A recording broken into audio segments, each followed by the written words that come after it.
handog sa'yo, buong puso kong inialay sa'yo.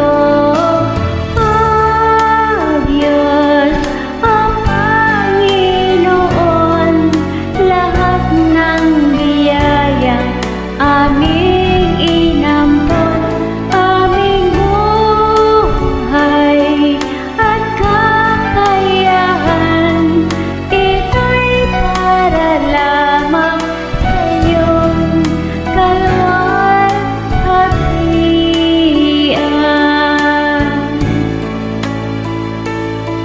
Ang tanging ninanais ko ay matamo lamang ang pag-ibig mo. Lahat ay iiwan